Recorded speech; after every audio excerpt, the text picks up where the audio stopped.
ओम साई राम, जय साई राम। कैसे हैं आप सभी? मैं आशा करती हूँ सभी बहुत ही बाबा के आशीर्वाद से बहुत ही अच्छे से होंगे और स्वस्थ होंगे।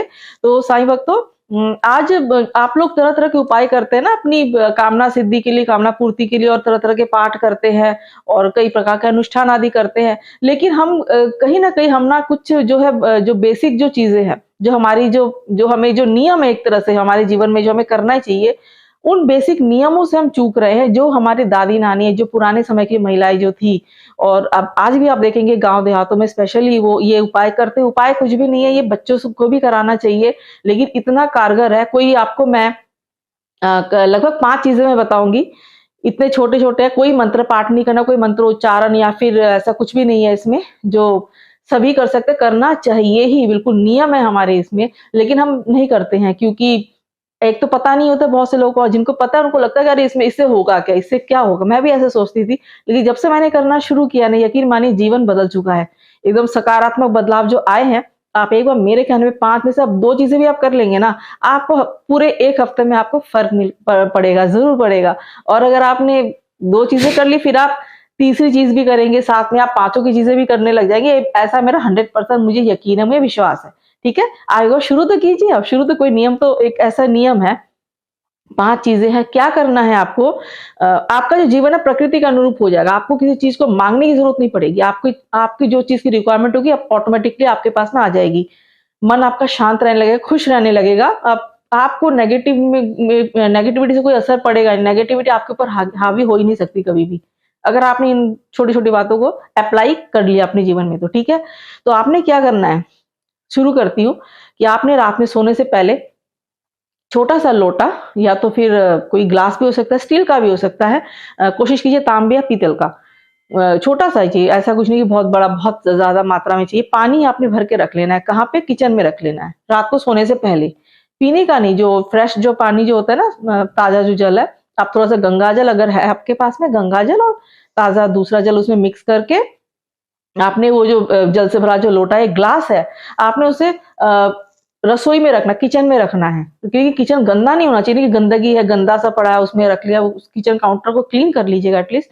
उसके बाद ये रख दीजिएगा, ये ग्लास है लोटा, उसको ढक दीजिएगा। फिर आज जब सोने चले जाएँगे, रात को रखना है सोने से पहले जस्ट। खाना-वाना जब खा चुके होंगे, जब सब कुछ जब सोने जाने से पहले आप रख दीजिएगा किचन में, ठीक है? और उसके बाद में आप जब सुबह जब सोने को चले जाते, सुबह जब उठते हैं ना, उठते साथ ही आपको कर दर्शन करना है, अपने अपनी हथेलियों के दर्शन करना है। आपने सुना ज़रूर होगा कि अरे इससे क्या होता है ना, कई लोग जिन्होंने नहीं किया वही सोचते हैं, कि मैं भी सोचती थी, अरे क्या होता है इससे? लेकिन जब से मैंने एक बार करना शुरू किया ना, बाबा के आशीर्वाद से, ये भी बाबा का ही पूरी तरह से मुझे इंट्यूशन होता है, तभी मैं काम करती हूँ, वरना सुना तो हमने बहुत कुछ है, लेकिन मैं भी नहीं करती थी पहले। हालाँकि मेरे घर पे जो है करते थे, मेरी दादी इत्यादि, मेरी नानी सभी करते थे, लेकिन मैंने कभी नहीं किया था शुरू, ठीक है?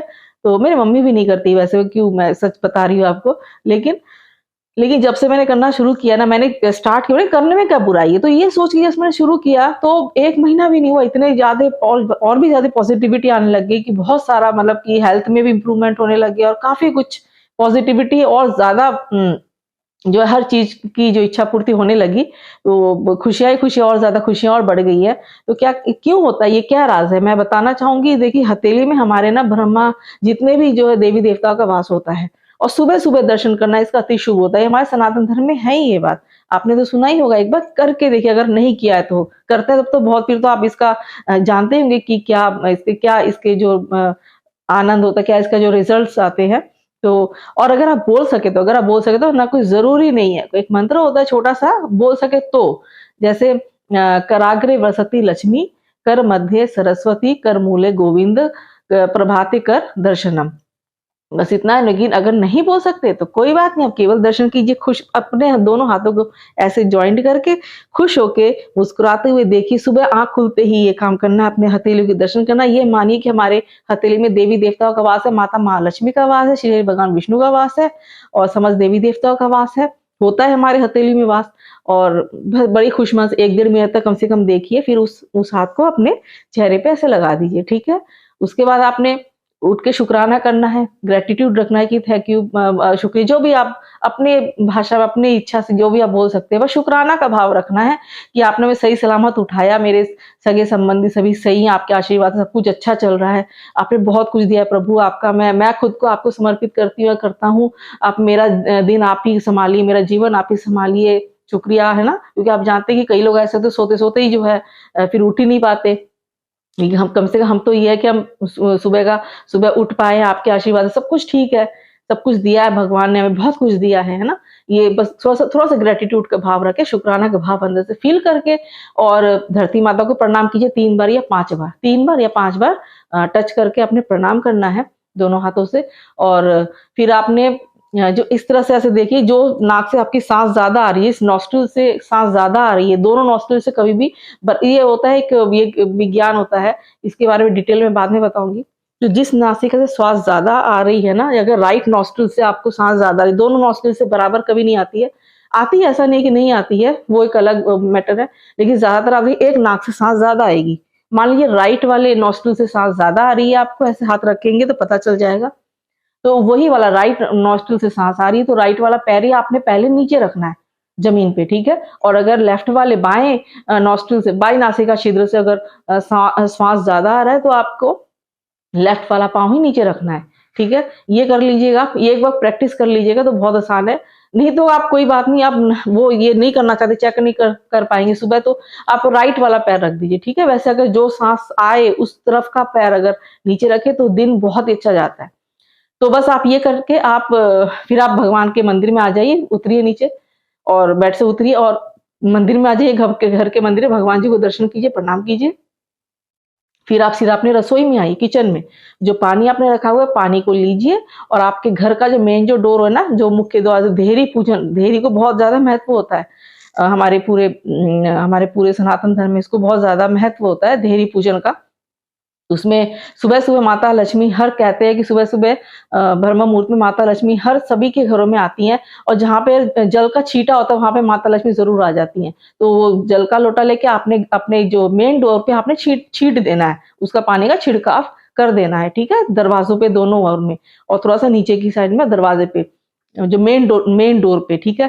अब अगर आप कहीं ऐसा कुछ है कि आप किराए के घर में रहते हैं, ऊपर रहते हैं, नीचे के फ्लोर में आना पड़ेगा, तो फिर नीचे कोई और मेंबर इन लॉज है, जो हो सकता है वो आपसे क्वेश्चन करेगी कि आप क्या डाल रहे हो सकता है ऐसे कुछ हो, तो आप आपके रूम का जो मेन डोर है ना, वहां उसको आप मेन डोर मान के वहीं पे छिड़क दीजिए, ठीक है। ऐसा कुछ नहीं है कि आपने फिर किसी से परमिशन लेनी पड़े, तो ऐसा कुछ नहीं है। आप फिर उस केस में, उस स्थिति में आप अपने घर के मेन डोर पे आप वो जल का छींटा कर दीजिए, ठीक है। अब वो जरूर आप कीजिए। उसके बाद चाहे तो आप झाड़ू लगाइए, और ज्यादा पानी डाल के धोना चाहते हैं धो सकते हैं, जो आपकी जो लेकिन ये काम पहले करना है, झाड़ू से भी पहले पानी का छींटा जरूर देना है। इसका इतना बड़ा इसका लॉजिक, इतना बड़ा इसका फायदा होता है ना, देखिए मैं बताऊंगी। जो जल जो छींट देता है ना, उससे समस्त पितरों का वास माना जाता है देहली पे, ठीक है। देहरी पे समस्त पितरों का वास माना जाता है, और पितृपक्ष में यदि आप पूजा नहीं भी करते हैं, अगर आप रोज इस तरह से पानी छींट देंगे ना, आपके समस्त पितर इतने संतुष्ट रहते हैं, वो जल डायरेक्ट उनको प्राप्त होता है, इतने संतुष्ट और खुश रहते हैं। ये पितरियां मतलब हमारे एंसेस्टर्स, हमारे पूर्वज होते हैं वो, ठीक है, जो अभी इस दुनिया में नहीं है। तो जितने पितर होते हैं उनके सभी बहुत ही संतुष्टि मिल जाती है, और माता महालक्ष्मी उस घर पे आती, जहाँ पे और ये भाव रखिए कि माता महालक्ष्मी मैं आपके स्वागत के लिए ये देहरी पे पानी का छींटा मैं दे रहा हूँ या दे रही हूँ, तो ये मन में भाव रखिए और बस देखिएगा, तो वहां पे माता लक्ष्मी जरूर आ जाती हैं। और ये उपाय किसको करना है? घर की महिला जो सबसे बड़ी जो एल्डरली लेडी होगी ना आपके घर पे, जो सबसे बड़ी महिला होगी, और या तो बहन भी कर सकती है, बेटी भी कर सकती है। महिला ज्यादा करे तो बहुत अच्छा, नहीं तो पुरुष भाई लोग भी कर सकते हैं, ऐसा कुछ नहीं है। अगर घर में महिला है वो करे तो बहुत अच्छा, अगर नहीं है या वो नहीं कर सकती किसी भी वजह से, तो पुरुष भाई लोग बिल्कुल कर सकते हैं, ठीक है। जो भी घर के बड़े सदस्य करे वो ज्यादा अच्छा है, वरना कोई भी कर सकता है, ऐसा कुछ नहीं, बच्चे भी कर सकते हैं। बहुत अच्छा उपाय है, ये जरूर कीजिएगा, बहुत जरूरी है। तो अगर आप ये कर लेते तो आपका जो जीवन है पूरा प्रकृति के अनुकूल हो जाएगा, और आपको कुछ ना मांगने की आवश्यकता नहीं पड़ेगी। आपको चारों ओर मतलब की पॉजिटिविटी ही मिलेगी, हर तरह के जो है आपके आय के स्रोत खुल जाएंगे, भाग्योदय होगा आपका 100% होगा, घर में मंगल कार्य होंगे, जो जिस चीज के लिए आपने आशा छोड़ दी वो आशा आपकी पूरी हो जाएगी। आप बस 3 महीने आप कर लीजिए इसको उपाय, आपका पूरा जीवन लाइफ चेंज हो जाएगी एकदम पॉजिटिविटी की तरफ में। अगर आप खुश हैं ऑलरेडी तो आप बहुत ही ज़्यादा खुश हो जाएँगे, ठीक है? तो बहुत ही ज़्यादा आपकी हमेशा भाग्योदय होता रहेगा। ये उपाय ऐसे जो पहले के लोग करते थे ना, तो वो उनके जीवन अलग ही था, वो कितने संतुष्ट रहते थे, है ना? तो लेकिन आजकल हम ज़्यादातर लोगों को पता नहीं, जो लोग बाहर रहते हैं और ख़ास तौर पे आजकल के जो बच्चे हैं, जो नहीं कर पाते हैं, तो आप कीजिएगा ज़रूर। ये एक बार कीजिएगा, आपने इनमें से 2 बातें भी आपने कर ली, तो आप देखिएगा 1 हफ्ते में ही आपको इसका रिज़ल्ट पता चल जाएगा कि क्या इसके सकारात्मक परिणाम क्या होते हैं। बहुत ही मैंने इम्प्लीमेंट किया है, पहले मैं भी नहीं करती, जब से मैंने शुरू कर दिया ना, तो जो मुझे फ़र्क मिला है, मैंने पहले अपने घरवालों से कराया, वो उनको भी बहुत अच्छा लगा, और अब मैं बता रही हूँ, घरवाले मतलब मेरे मम्मी वगैरह, उन्होंने स्टार्ट कर लिया ये उपाय करना, क्योंकि मम्मी तो बहुत ही सुबह उठ जाती है ब्रह्म मुहूर्त में, और जितना सुबह करे ये उपाय, जल छीटने का उपाय, उतना ज़्यादा अच्छा है, ठीक है? तो जितना सुबह करें। वैसे कहते हैं कि सूर्योदय के समय तक कर लेना चाहिए, बहुत अच्छा रहता है। और नहीं तो आप जभी भी आप उठते हैं तभी आप जल छीट दीजिए, और सुबह जल छीटने का कार्य सुबह और शाम को कीजिए। शाम को जब जल छीटेंगे, जस्ट आप ताज़ा जल भरिए, आप छीट दीजिए। जल छीटना बहुत ही शुभ रहता है। देहरी पूजन का विशेष महत्व है हमारे पूरे जो सनातन धर्म में। बहुत ही आप देखिए, देहरी पे दीपक लगाया जाता है शाम के समय, क्यों लगाया जाता है? क्योंकि माता महालक्ष्मी देहरी से आती हैं, ऐसा माना जाता है। वहाँ पे कोई गंदगी नहीं होनी चाहिए, जहाँ तक हो सके स्वयं सफाई कीजिए देहरी की, जूते-चप्पल इत्यादि घर की दहलीज पे नहीं होने चाहिए। छोटे-छोटे नियम का फॉलो ज़रूर, कहीं ऐसा ना हो कि हम जल छीट रहे उधर जूते-चप्पल पड़े हुए हैं, तो ऐसा नहीं होना चाहिए, ठीक है? तो बस ये बहुत ज़रूरी चीज़ थी। छोटे-छोटे नियम आप ये कर लीजिएगा, इसमें कोई मंत्र-तंत्र कुछ भी नहीं, कुछ नहीं करना, बस आपने कुछ तो हम नियम अपनाएँ, तब तो हम कुछ चेंजेस लाएँगे। हम तो जीवन में बड़े-बड़े चेंजेस चाहते हैं। हम चाहते हैं हमारी इच्छाएँ पूरी हो जाए, लेकिन हम अपने कम्फर्ट ज़ोन से बाहर नहीं निकलते, ऐसा होता है ना ज़्यादातर। तो नहीं, कुछ आप कीजिए, आप अपने अंदर भी चेंजेस लाइए, कुछ अच्छी आदतों को अपनाइए, तो देखिएगा फिर आपके जीवन कैसे नहीं चेंज होता। एक बार करिए तो सही, फिर आप ज़रूर बोलिएगा मुझे, ठीक है? तो अगर आपको अच्छा लगा है वीडियो, तो आप लाइक ज़रूर कर दीजिए, और अगर आपने चैनल को सब्सक्राइब नहीं किया है, तो प्लीज़ आप सब्सक्राइब करके चैनल को हमारे साईं परिवार का सदस्य आप बनिए, मुझे बहुत ही खुशी होगी। तो मिलती हूँ आपसे मैं अपने अगले वीडियो में, तब तक के लिए ओम साई राम, जय साई राम।